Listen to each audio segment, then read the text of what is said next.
Students, जब हम बात करते हैं अबाउट द लाइफ बायोलॉजी, तो जिस तरह पता है उसमें सेल है। अब सेल के अंदर हम आ गए हैं तो look at that, it contain the nucleus and look at that, इर्द गिर्द उसके कैसे ईआर है, न्यूक्लियस में सुराख हैं, न्यूक्लियोपोर्स कहलाते हैं। उसमें न्यूक्लियस के अंदर डीएनए है। फिर some ribosomes are also prepared inside the nucleus, वो बाहर आते हैं और फिर ज़िंदगी का पहिया चलता है। और ये बायोलॉजी है। मैं बहुत सी बातें आपसे आगे जाके रिलेटेड टू बायोलॉजी करने वाला हूँ और जिससे आपको बहुत कुछ समझ आने वाली है अबाउट बायोलॉजी। और जब मैं आपसे मैथ की बात करूँगा तो जिस तरह ये साइकिल चल रहा है और आज तक शायद हम ये रूल्स नहीं पता कर चल सका हमें कि साइकिल कैसे दो पहियों पे चल रहा है, लेकिन फिर भी देर आर सर्टेन रूल्स जिनको लगाकर हम मैथमेटिक्स से और फिज़िक्स की मदद से बहुत सी कैलकुलेशंस कर पाते हैं और जान पाते हैं कि how the things are going on in mathematics, और मैथमेटिक्स को भी समझ पाते हैं।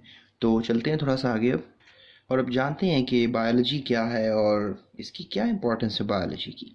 तो स्टूडेंट्स, बायोलॉजी जो है it's basically, you have already studied कि ये एक साइंटिफिक स्टडी है लाइफ की। और जो वर्ड बायोलॉजी है ये निकला है ग्रीक वर्ड से जिसका मतलब बायोस के हैं, और बायोस का मायने है लाइफ, और लोगोस का मतलब है थॉट एंड रीजनिंग, यानी कि आप कोई चीज़ सोचो या कोई कोई रीज़न दो या सिंपली आप बोलो स्टडी करो किस चीज़ को, तो उसको आप बोल देते हो थॉट एंड रीजनिंग। और द स्टडी और लोगोस के मानी स्टडी को कहते हैं बायोलॉजी, यानी स्टडिंग द लाइफ। और पूरी बुक में आपको मैं सिर्फ लाइफ के बारे में ही बताऊंगा। उसके बाद फिर हम सोचते हैं आखिर बायोलॉजी की क्या इंपॉर्टेंस है। तो बायोलॉजी की बहुत सी इंपॉर्टेंट है, जैसे आप डेफिनेटली आप अंडरस्टैंड कर पाते हैं और अप्रिशिएट कर पाते हैं नेचर को समझ पाते हैं। और ये बहुत ज़रूरी है फॉर द स्ट्रक्चर्स की स्टडी के लिए। फंक्शंस, कोई फंक्शन अगर हो रहा है किसी बॉडी में, किसी जानदार में, वो कैसे हो रहा है, उसके रिलेटेड एस्पेक्ट्स ले सकते हैं कि फ़ंक्शन कि आखिर क्या मालूमात हमें मैक्सिमम मिल सकती है।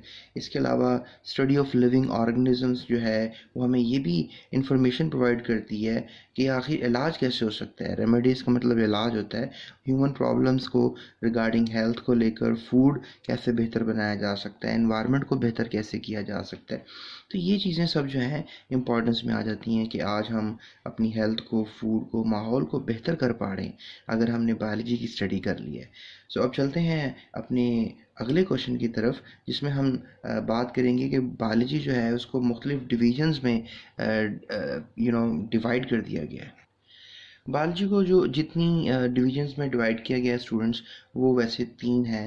And this is known as the zoology, जिसमें हम एनिमल्स की स्टडी करते हैं। Zoo means animals and logy means study. Botany में हम फाइटोलॉजी भी कहते हैं इसको, और हम प्लांट्स की स्टडी कर लेते हैं। और माइक्रो का मतलब होता है स्मॉल, और बायोलॉजी यानी स्मॉल लिविंग क्रीचर्स की बायोलॉजी, जैसे बैक्टीरिया वगैरह हैं।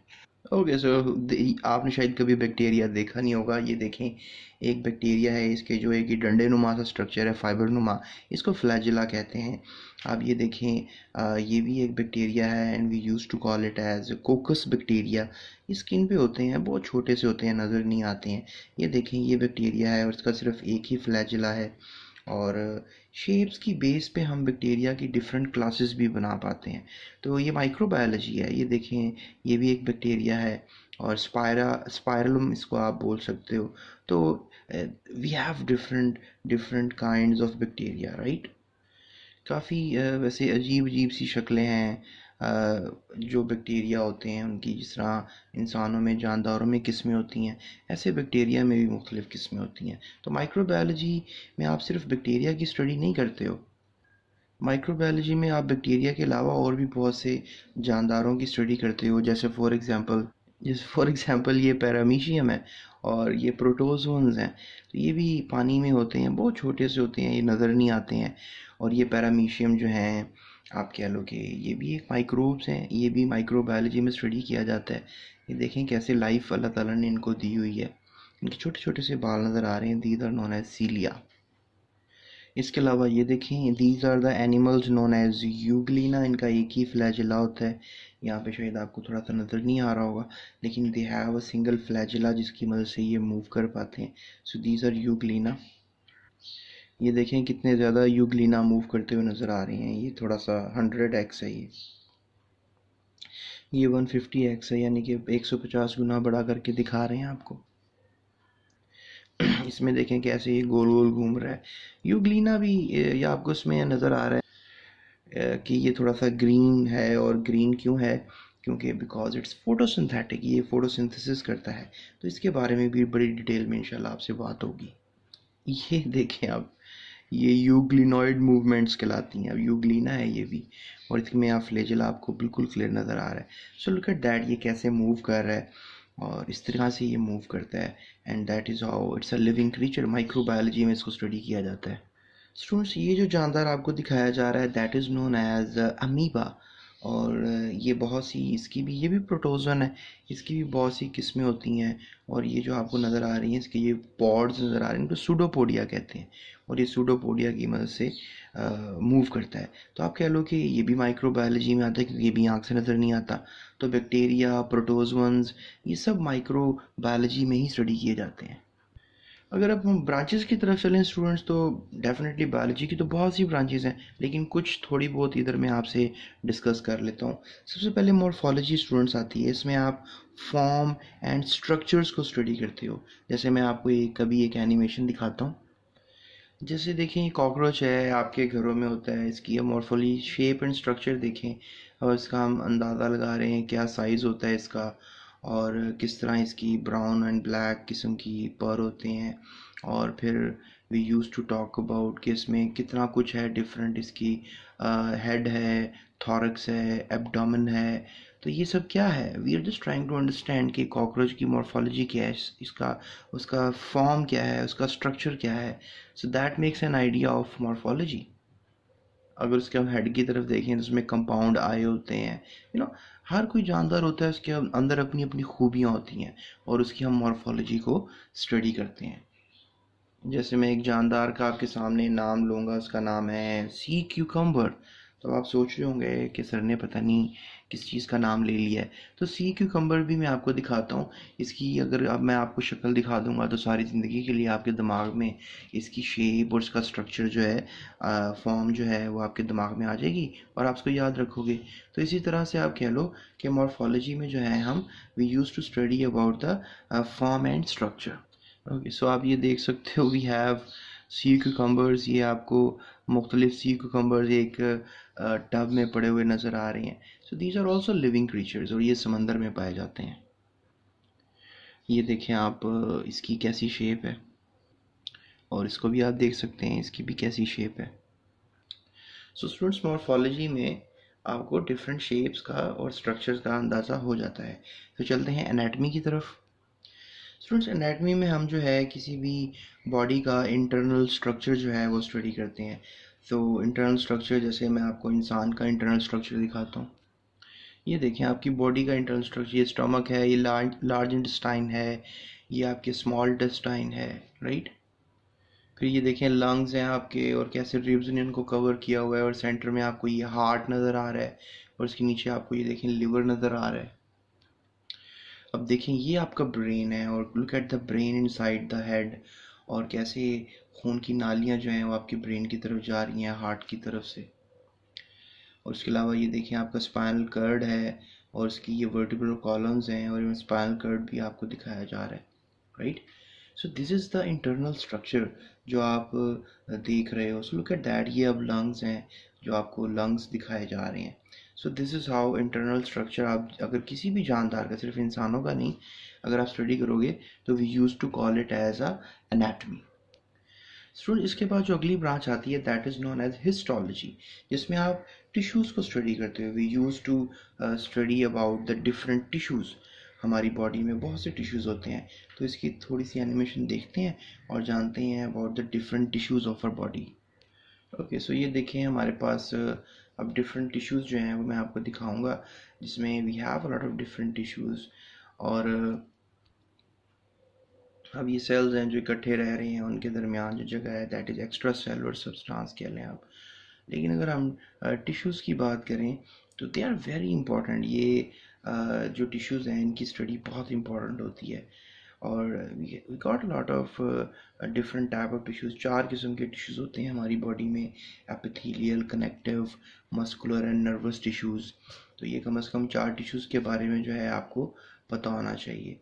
तो अगर हम एपिथेलियल टिश्यूज़ की तरफ देखें तो थोड़ा सा मैं इसके बारे में आपको बता देता हूँ। तो they have very different kind of structures जो आपको कवरिंग दे रहे हैं अबाउट द बॉडी, और जिसमें आपकी पूरी बॉडी जो है वो कवर अप हो रही होती है। स्किन के जो टिश्यूज़ हैं वो एपिथेलियल टिश्यूज़ होते हैं। फिर we have different names as simple epithelium tissues, और we got some columnar epithelium, stratified epithelium, we have different names। तो इसी तरह से अगर हम देखें तो we have some other tissues like connective tissues. और कनेक्टिव टिश्यूज़ में सबसे पहले मैं बात करूँगा आपसे about the bone, right. About the bone की बात कर लूँगा, या फिर मैं आपसे बात कर लूँगा अबाउट द ब्लड। और कनेक्टिव टिश्यूज़ में मैं आपसे बोन ब्लड की बात करूँगा। तो ये आपको पता होना चाहिए। इसके अलावा we got some more type of tissues. और फिर मस्कुलर टिश्यूज़ आ जाते हैं।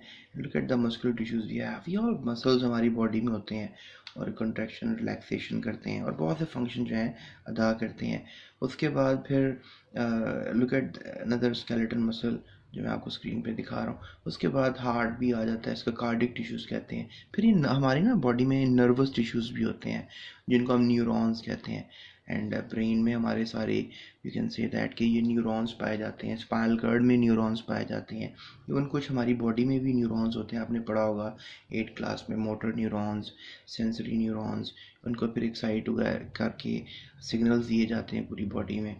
तो that is what we read about histology, the study of tissues। फिर अभी मैं आपको सेल दिखा रहा था, that was the study of cell, that is known as cell biology, जिसमें आप सेल की स्टडी करते हो। फिर मैं आपको न्यूक्लियस दिखा रहा था, ईआर दिखा रहा था, उन्हें सेल ऑर्गेनेलीज कहते हैं।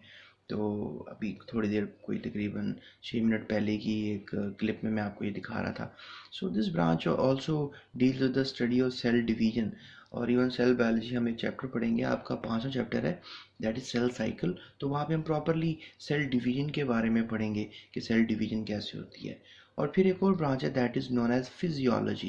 तो फिजियोलॉजी में आप किसी भी जो हमारा ऑर्गन होता है, जिस तरह आँख है, कान है, इसका जो फंक्शन है, मतलब ये कैसे फंक्शन कर रही है, आखिर कौन से बायोकेमिकल रिएक्शंस हो रहे हैं, आखिर कौन से ऐसे प्रोसेसेस हो रहे हैं जिसकी बेस पर हमारी आँख देख पा रही है, कान सुन पा रही है। तो study of functions of different part of living organisms को आप फिजियोलॉजी कहते हो। फिर आती है मॉलिक्यूलर बायोलॉजी। मॉलिक्यूलर बायोलॉजी में you talk about molecules like protein, carbohydrates, lipids, nucleic acids में आप डीएनए, आरएनए को याद रखो। तो आप कह लो कि इन सब चीज़ों की स्टडी को हम मॉलिक्यूलर बायोलॉजी कहते हैं, इसको हम बायोकेमिस्ट्री भी कह सकते हैं। Then we have genetics. ये जो जीन्स होते हैं, जो डीएनए होता है, डीएनए के जो हिस्से होते हैं उनको हम जीन्स कहते हैं। तो डीएनए के जो हिस्से हैं, उनकी जो हिस्सों की स्टडी है, दैट इज़ कॉल्ड जेनेटिक्स। और एक मज़े की बात कि जो जीन्स होती हैं हमें पेरेंट्स से मिलती हैं, डीएनए में पेरेंट्स से मिलता है, हमारा कोई अपना बनाया हुआ नहीं होता ये। तो the father and the mother the both contribute in formation the DNA of our body. तो वही, उसकी स्टडी को आप कह लो कि जेनेटिक्स कहते हैं। और इसमें भी बहुत सी करेक्टराइजेशन है, डिफरेंट ब्रांचेस हैं, हायर क्लासेस में आपको बताया जाएगा।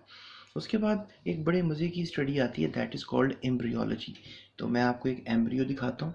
ये देखो, एक फीमेल ऑर्गन है, ओवरी। उसमें कैसे स्पर्म्स जो हैं भागे चले जा रहे हैं, and they are striking the egg, female egg. और फिर ये स्पर्म्स और एग्स आपस में मिलते हैं, इनके मिलने को फर्टिलाइजेशन कहते हैं। और देखो स्पर्म्स कैसे अंदर जा रहे हैं इनसाइड द एग। तो अब क्या होगा कि जब ये अंदर चले जाएंगे तो फिर अंदर जाने के बाद आप कह लो कि फर्टिलाइजेशन हो जाएगी और एक सेल बनेगा, उसको आप जो है वो जाइगोट कहोगे। सो लुक एट दैट, ये पेनिट्रेट कर रहे हैं अभी, और they are trying to penetrate, ये अंदर जा रहे हैं। ओके, और जो बाकी फजूल रह गए थे जो वो ज़ाया हो जाते हैं। अब ये देखो, ये बन गया है एम्ब्रियो, ठीक है। एम्ब्रियो बन जाने के बाद एम्ब्रियो डिवाइड करता है, 1 से 2 सेल होते हैं, 2 से 4, फिर बहुत से सेल बन जाते हैं। तो स्टूडेंट्स आप कह लो जायगोट, बल्कि सॉरी मैं एम्ब्रियो कह रहा हूँ। तो फिर बहुत से जब सेल्स बन जाते हैं ना, तो डिफरेंट बहुत सी क्वांटिटी सेल्स की बढ़ जाती है, मैसी हो जाता है जाइगोट, तो उसको फिर एम्ब्रियो कहते हैं। तो आप कह लो कि ये एम्ब्रियो बन चुका हुआ है इस वक्त, और ये देखो डिफरेंट शेप्स ले रहा है, और कैसे ये मेम्ब्रेन में, ओवरी की मेम्ब्रेन में डिप इनसाइड हो रहा है। और देखो अब ये इंडिविजुअल बनने की स्टेज पर आ गया हुआ है। और ये देखो अब ये एम्ब्रियो डेवलप होता हुआ नज़र आ रहा है आपको, एंड लुक एट दैट। ये अब एम्ब्रियो जो है वो डेवलप हो रहा है into a individual. I don't know ये ह्यूमन का एम्ब्रियो है, चिक का एम्ब्रियो है, एलिफेंट का एम्ब्रियो है, मुख्तलिफ जानदार हो सकते हैं जिसका ये एम्ब्रियो हो सकता है। लुक एट दैट, इसमें हार्ट भी बीट कर रहा है, और हार्ट बीट करने के साथ साथ जो है थिंग्स आर गोइंग ऑन, और एक प्रॉपर फिर आहिस्ता आहिस्ता ये इंडिविजुअल बन जाएगा। सो इसको कहते हैं स्टूडेंट्स एम्ब्रियो, और एम्ब्रियो की स्टडी को कहते हैं एम्ब्रियोलॉजी। उसके बाद हमारे पास आती है एक ब्रांच टेक्सोनॉमी। टेक्सोनॉमी में आप जो है स्टडी करते हो, मुख्तलिफ जानदारों को क्लासिफिकेशन करते हो, उनकी क्लासेस बनाते हो, ग्रुप्स बनाते हो, ताकि उनको स्टडी करना आसान हो जाए। जैसे आपकी क्लास है 9 क्लास 10 क्लास, तो आपकी क्लास बनाई गई ताकि आपको पढ़ाना आसान हो जाए।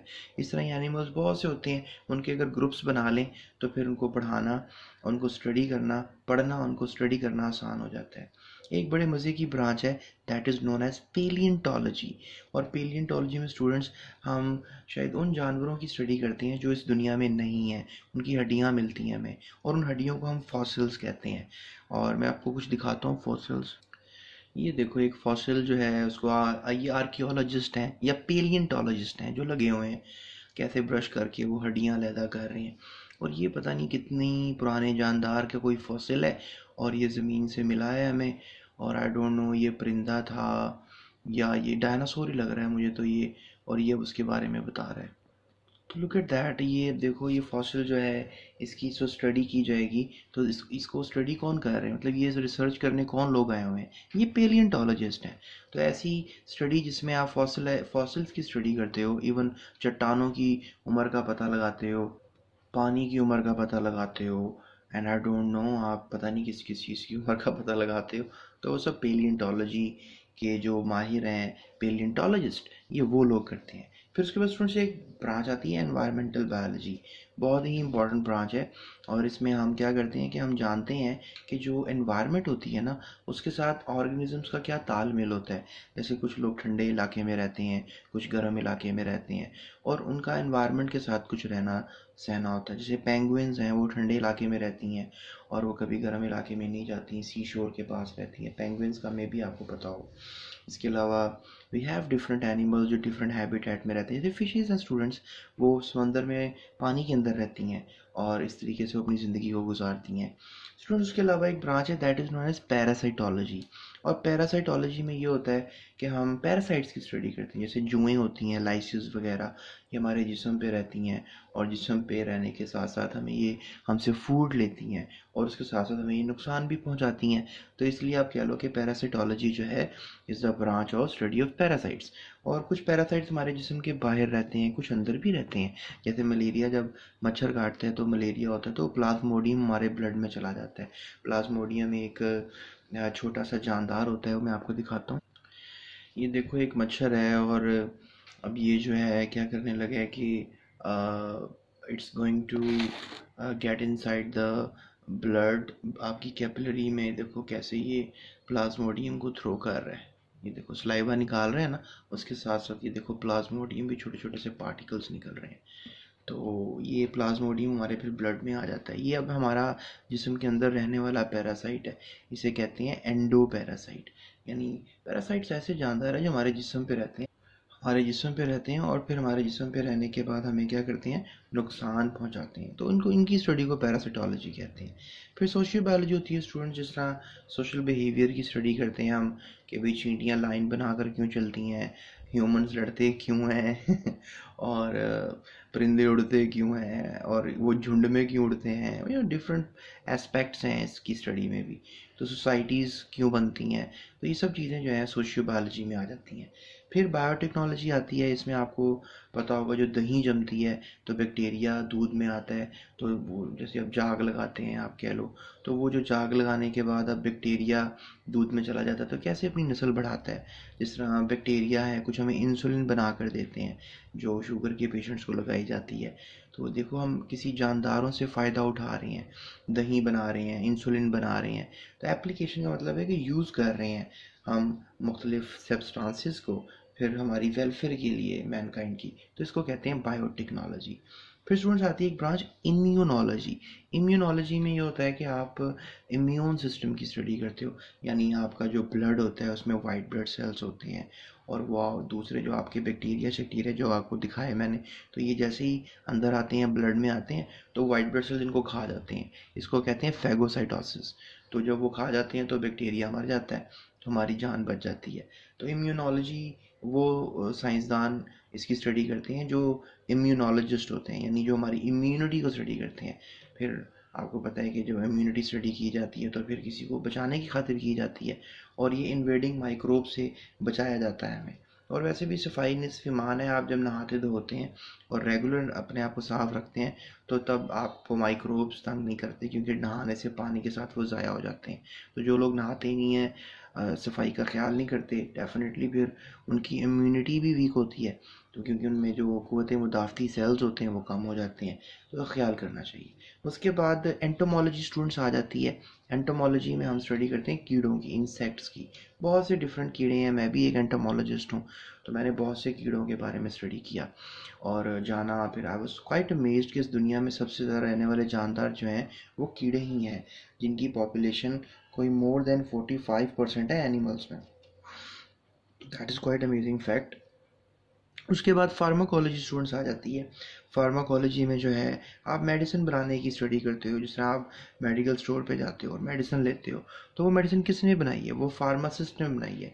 और फार्मासिस्ट ने कैसे बना ली है? डेफिनेटली उसने फार्माकोलॉजी की स्टडी की होगी, मेडिसिन बनाने की स्टडी की होगी।